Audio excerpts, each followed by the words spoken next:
I'm Alpha, and this is my 5-minute morning show. I want to say thanks to you for making this a part of your daily routine. Please, if you enjoy it, pass it along to your friends. We love to have a lot more tune in, have some fun. On the blog today, you'll find this brain stretcher. If you're an average American, and let's assume for the sake of argument for a moment that you are, although we know you're above average, you'll spend 70 hours a year doing this, and then you'll find how the North Koreans believe everybody in the world should look. That'll all be on the blog. Right now, we're going to start our 5-minute morning show with a quote. I predict future happiness of Americans if they can prevent the government from wasting the labors of people under the pretense of taking care of them. I kind of feel like that's sort of what's going on right now, don't you think so? And here's another quote. This one comes from an email that was sent by someone in New Jersey who belonged to the National Education Association, a labor union for teachers. It says, "Dear Lord, this year you have taken away from me my favorite actor, Patrick Swayze, my favorite actress, Farrah Fawcett, my favorite singer, Michael Jackson, and my favorite salesman, Billy Mays. I just want to let you know that Chris Christie is my favorite governor." Hey, Chris Christie was the newly elected governor who beat John Corzine in a huge upset last November.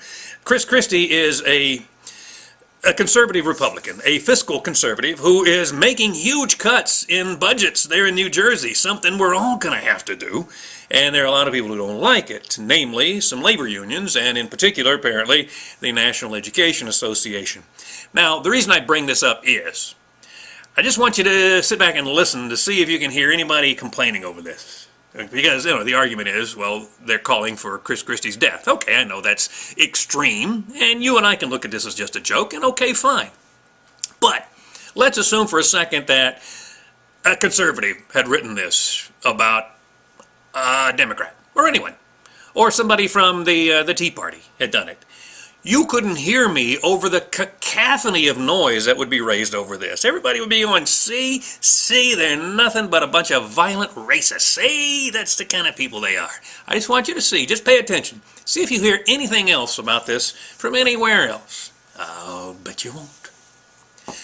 Quickie headlines, the mine in West Virginia, that apparently now there's smoke and fire that's evident, and that's further delaying the search for the miners who are down there. And it's just a very sad situation. Our hearts go out to all the people of West Virginia and those who have lost loved ones there. You know, and then that's juxtaposed with this story out of China. 115 miners were thought dead for a week, and they were able to survive by taking their belts and sort of belting themselves to the wall to keep the floodwaters from getting them when they'd fall asleep, and they ate bark, which I don't know where that came from, but they were all rescued. So that was a miracle, and maybe there's another miracle in store for these people in West Virginia.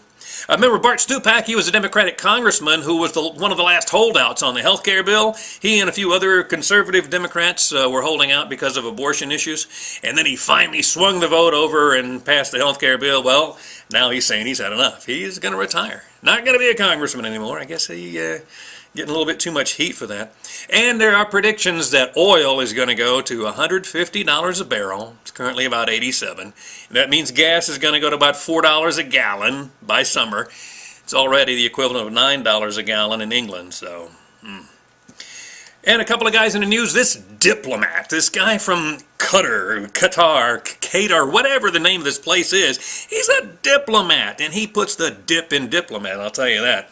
His name is Mohammed Al-Madadi, and he's flying on a flight to Washington, D.C. to Denver, and he goes in the bathroom, and all of a sudden there's smoke coming out of the bathroom. Well, thank God there's an air marshal on board. Ask him what happened as soon as he comes out. And this diplomat says, "I was trying to set my shoes on fire."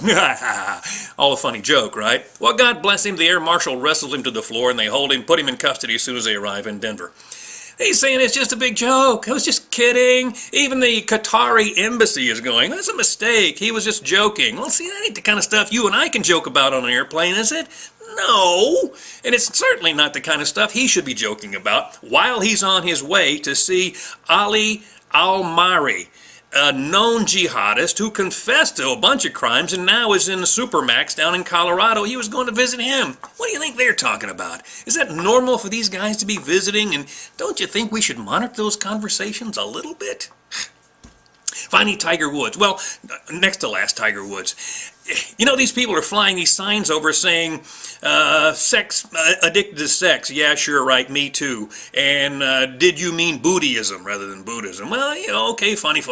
But there's some guy who was paying $1,200 an hour for these planes to fly over and do this, and according to the ad agency that booked them, they won't release the guy's name who commissioned it, but they say there's going to be a lot more of these throughout the rest of the tournament. What do you think you're accomplishing by this? Do you think you're intimidating Tiger? Do you think you're throwing him off his game? Well, he shot a 4 under 68, the best round he's ever shot at the Masters, so that ain't working.